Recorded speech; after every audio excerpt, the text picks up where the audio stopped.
know our future as a country is bright. She is extraordinary. She has been a leader in this campaign. She is someone who walks and talks with confidence, having life experiences and knowing when she walks in that room. Yes, sister, sometimes we may be the only one that looks like us walking in that room, having had the experiences that we've had, but the thing we all know is we never walk in those rooms alone. We are all in that room together. So proud of you. How's everybody doing? It is so good to see you. I want to first acknowledge all of the leaders. Everybody here is a leader. Bishop Spears. Hello, Bishop. Thank you for welcoming us in such a warm way. Thank you, Bishop.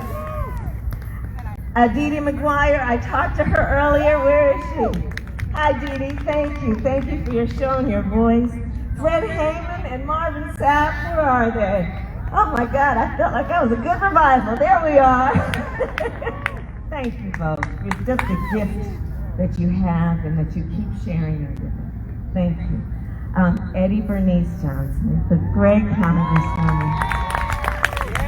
And Mark Vesey, we are on his home turf. Thank you for letting me be here. And Colin Alred, where is he? And Colin Alred. And we are all colleagues in the United States Congress. We are also members of the Congressional Black Caucus. And I will tell you, Texas, you are so well represented in the United States Congress with these two. And they're always in these rooms, and I see them in the rooms where the cameras are and where the cameras are not.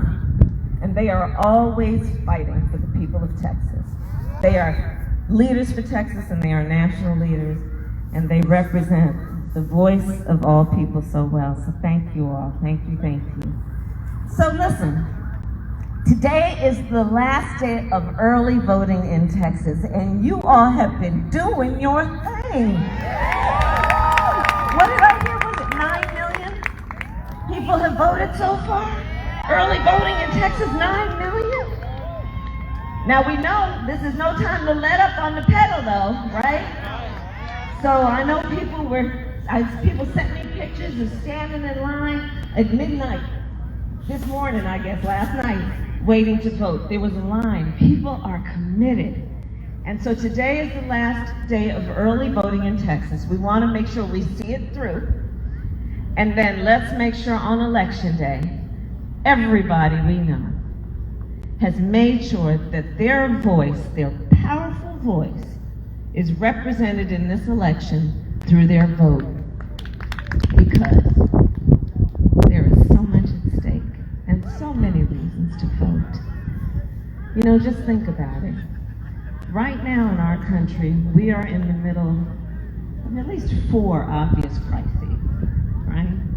There's the crisis that is a public health crisis that has caused over 215, I think now over 220,000 people to die in just the last several months. And the tragedy of it is so many, because of the nature of this pandemic, spent their last hours on earth without even the benefit of holding the hand and touching someone they love. Maybe communicating through a video, but without the warmth of the family around them.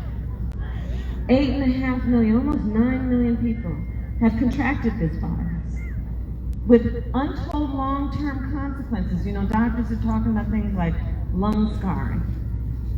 It will, by the way, at this point, most likely qualify as a pre-existing condition, which means on top of the numbers that we know, the disproportionate numbers in terms of African Americans and Latinos for high blood pressure and diabetes, we're now looking at this. Let's look at the racial disparities in this virus. African Americans and Latinos are 3 times as likely to contract the disease and twice as likely to die from it. The tragedy of the loss of human life. I've been referring to this as one of the greatest mass casualty events that we've experienced since World War II. the tragedy of it, and here's why I bring it up, guys. It didn't have to be this bad. It didn't have to be this bad. Just think about it. Thanks to a fellow by the name of Bob Woodward, we know that the President of the United States was informed back on January 28th about the seriousness of this virus. Informed that it is 5 times as likely to kill people as the flu. Was informed that it would hurt people of every age. Was informed that it is airborne. And he sat on that information. He called it a hoax. He suggested that on his ledger of who people are, you're on one side of his ledger if you wear a mask, you're on the other side of his ledger if you don't. And can you imagine, as parents, as teachers, as small business owners, what you might have done if on January 28th you had known what the President of the United States had done?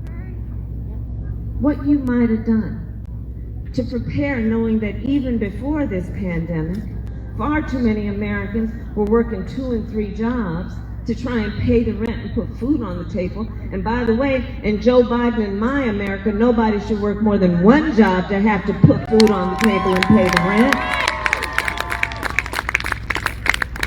But what folks might have done to prepare, knowing that most working families don't have even $1,000 in savings.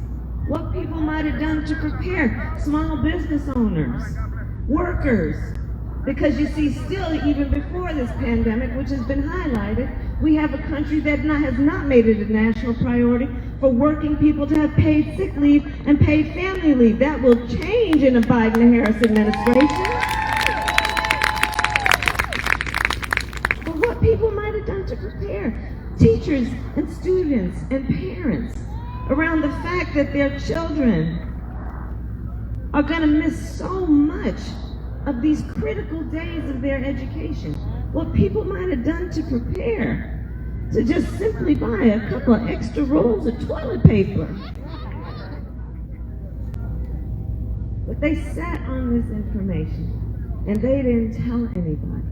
And now we are looking at a situation where in the midst of a public health pandemic, you also have a situation where we have a president who, while we are seeing spikes around our country, talking about we've turned the corner, continuing to mislead the American people. So there are clear choices in this election. Because on the one hand, you have Joe Biden, who together with President Barack Obama created Obamacare, which brought health care to over 20 million people and protected people with pre-existing conditions and understood that health care and access to health care should be a right and not just a privilege of those who can afford it.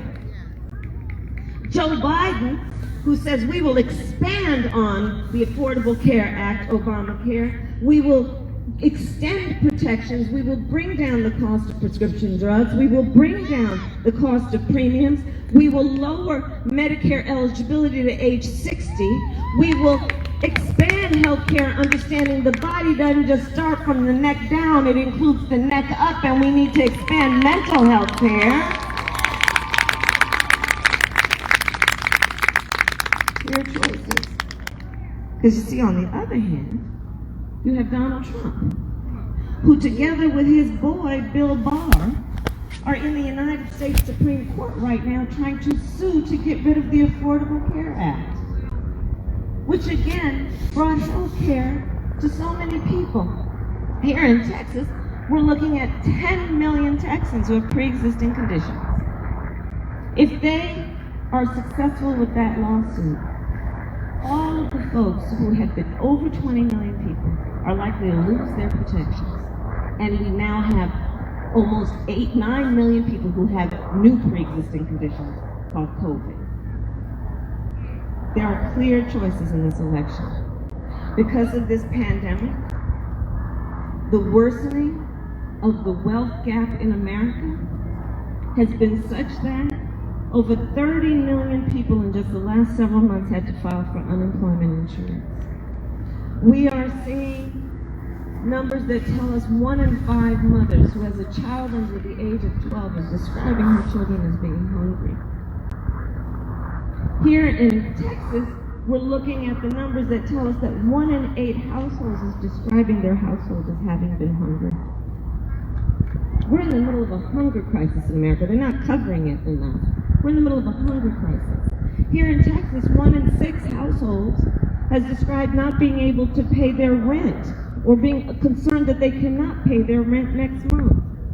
Here in Texas, 1 in 4 small businesses has gone out of business. And let's be clear, across America, almost 50% of the workforce either owns a small business or runs a small business. We are looking at an economic devastation that is being compared to the Great Depression. And on the one hand, you have Joe Biden, who says, you want to ask me about the economy and how it's doing, then you need to tell me how working people are doing. How are families doing in America? Which is why Joe Biden is committed to not raising taxes ever on anyone making less than $400,000 a year, lowering middle-class taxes, also making sure that no working family pays more than 7% of your income in child care, making sure there's a $15,000 tax credit for first-time home buyers, understanding that is the way that we have intergenerational wealth in America, is to allow people to own a home. That's how Joe Biden thinks of the economy. On the other hand, you have Donald Trump, who when asked, how's the economy doing? He will ask, well, how's the stock market doing? Yeah. He asks, how are rich people doing? As one of his first orders of business, he passed a tax code benefiting the top 1% and the biggest corporations in America. Well, let me tell you, Joe Biden and I, if we win, are about to get rid of that and invest that money in working people in America. Invest that money in building back up our infrastructure, our roads and our bridges and renewable energy, creating millions of jobs. Investing that money in making sure that our students coming from families that make less than $125,000 go to public universities tuition free, including HBCUs, including private HBCUs. Ensuring that our students, when they graduate, if they take on a life of service and public service and a job that pays less than $125,000, that their debt will be erased. That's how we'll invest that money, in the American people. Crises. We are facing a long overdue reckoning on the issue of racial injustice in America. And there are clear choices. On the one hand, you have Joe Biden, who is a student of American history and has the courage to speak the phrase, Black Lives Matter. A Joe Biden who understands that we need to deal with these racial disparities. We need to acknowledge them, difficult though they may be, to think about, much less talk about. We need to address it in terms of what we're doing around healthcare. We need to address it in terms of the racial wealth gap. We need to address it in terms of the gaps in our education system. Joe Biden says, let's deal with it by putting $150 billion into low-interest loans for minority businesses, black and brown businesses, which tend to be the economic lifeblood of the community. Joe Biden says, let's deal with it in terms of a criminal justice system that must be held accountable for those disparities. Let's get rid of mandatory minimums. Let us decriminalize marijuana and expunge the record of the people who have been convicted for marijuana offenses. Let's shut down the private prisons. Let's get rid of cash bail, understanding people are sitting in jail for weeks, months, and years simply because they can't afford to get out, which makes it an economic justice issue as much as it is a criminal justice issue. And on the other hand, you have Donald Trump, who on a debate stage 2 debates ago refused to condemn white supremacists, and then doubled down and said they should stand back and stand by. Donald Trump, because you got to understand this is a pattern, who, when running for office and even before, had the gall to question and challenge the legitimacy of America's first black president. The Commander-in-Chief of the United States, who, when asked about the tragedy in Charlottesville, where peaceful protesters were protesting racial injustice, and a young woman was killed. And then on the other side, there were neo-Nazis wearing swastikas, carrying tiki torches, hurling racial and anti-Semitic epithets. The Commander-in-Chief said there were fine people on both sides. A president of the United States who has called Mexicans rapists and criminals, who as his first order of business instituted a Muslim ban. America, we deserve better. That does not reflect who we are as our values and priorities, as a nation that knows we are our strongest when we are unified, knows that we have so much more in common, regardless of where you live, the race, your ethnicity, the language your grandmother speaks. We know we have so much more in common, and we have a choice in this election to elect a Joe Biden who says we are, as a first order of priority, going to unify our country and bring us back together as a nation who values the importance of giving each other respect and dignity. Clear choices in this election. Not to mention the other crisis we are facing, which is the climate crisis. Texas, you know that well. You look at what's going on around our country. Up and down the West Coast, you know, I'm from California, up and down the West Coast, California up to Washington, over to Colorado, wildfires that are burning out whole communities. I've met families that are being evacuated or have been evacuated, never to return to their home. Firefighters who were fighting fires while their own homes were burning. My brother-in-law's a firefighter. Tragedies. You look at the Gulf Coast states, our neighbors to Texas, being battered by these storms. There have been now 5 named storms just this year. And you know they name a storm because it's really bad. So Zeta being the last one, the most recent. In the Midwest, you're seeing floods that have caused farmers to lose a whole season of crops. Joe Biden says we need to deal with this with a sense of urgency. We must embrace the science on this. We cannot play politics on this. And we see that in this moment of opportunity to have timelines, understanding we must deal with this with a sense of urgency, that we also have the opportunity to grow our economy and create jobs. Joe sees the opportunity in the moment to invest in renewable energies, to invest in the apprenticeship programs with the folks like the building trades, knowing that we have a moment of opportunity to invest in America's auto industry and be the best in the world in production of electric vehicles. All of these are opportunities to meet a moment of crisis if you are a real leader.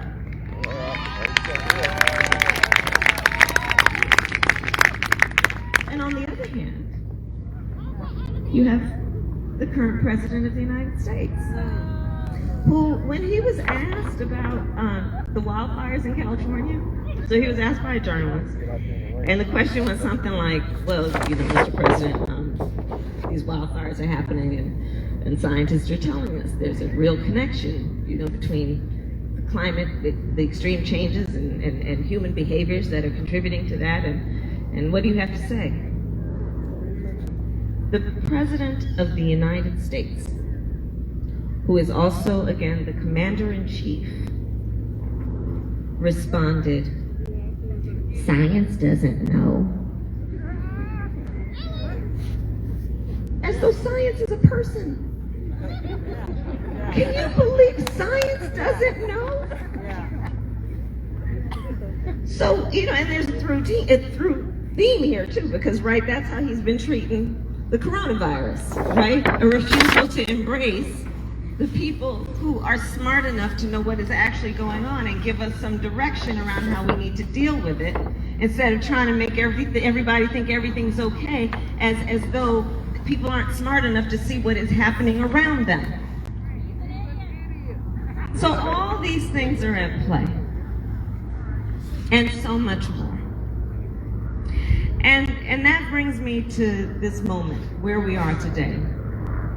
I'm here in Texas to thank you for all you have been doing to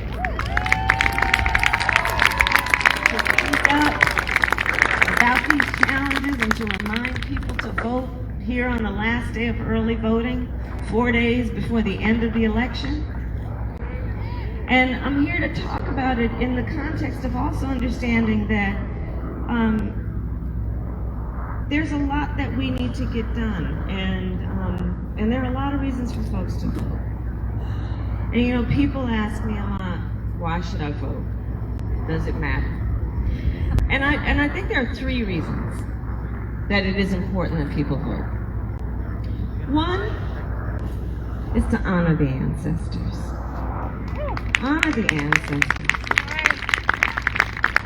I mean, we, Bernice, Mark, we all know we lost an incredible American human, just a hero, in Congressman John Lewis. Just a hero. He is now among the ancestors. John Lewis, who shed his blood on that Edmund Pettus Bridge. John Lewis, who said to us, "Get in good trouble." John Lewis, who lived a life that was about a commitment to fighting for equal rights and civil rights. And it was a fight that was born out of being a patriot and loving our country, knowing the best way we achieve our ideals is to fight for those ideals, to do it in every way by standing up, showing up, and speaking up. So we must vote to honor the ancestors. This year, we celebrated the 19th Amendment, the 100th anniversary of the 19th Amendment.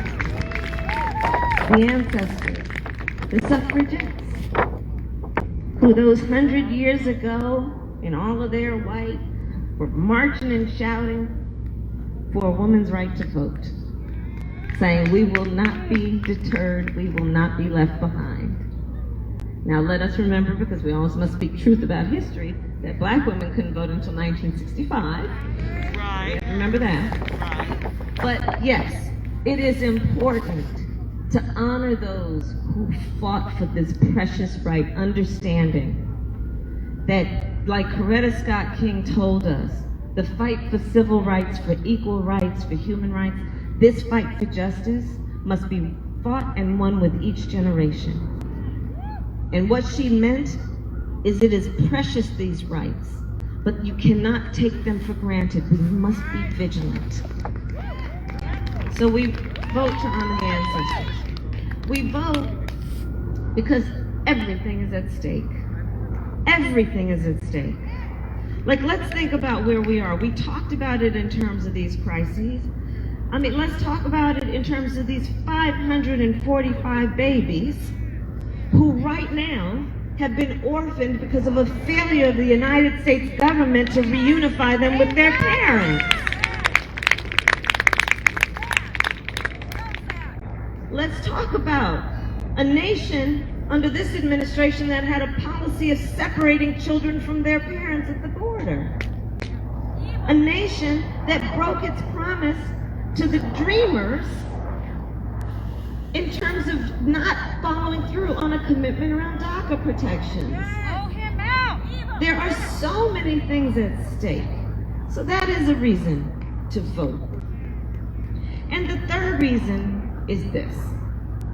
So I'm traveling the country, and I've been to, in the last week and a half, in fact, I'm going back to Florida tomorrow, Florida, Georgia, North Carolina, Michigan, I mean, you just name it, okay?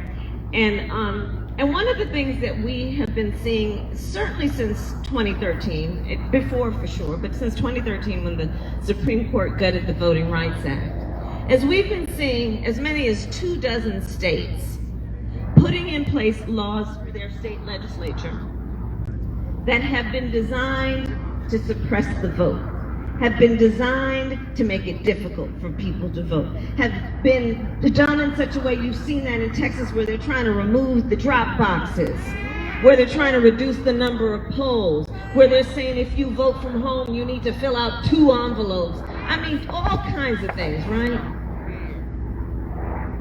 Leaders who are trying to make it difficult and confusing and to suggest you can't trust the process. In fact, at that first debate, the President of the United States took that stage in front of 70 million Americans and, in my opinion, openly encouraged a suppression of the vote. Not to mention what he's doing and what they're doing to mess with the post office. The post office. The best people in the world work for the post office. The post office. So we have to ask, why do we think so many powerful people are going out of their way to make it so difficult and confusing for us to vote? And I think the answer is because they know our power. They know our power. They know when we vote, things change. They know when we vote, we win. So let us not let anyone ever take our power from us. Let us use the power of our strong voices every day in the spirit of John Lewis, in the spirit of the suffragettes, in the spirit of all of the generations of people here and in the future who are counting on us to know what is at stake and to step up and to stand up and to fight for this country we love.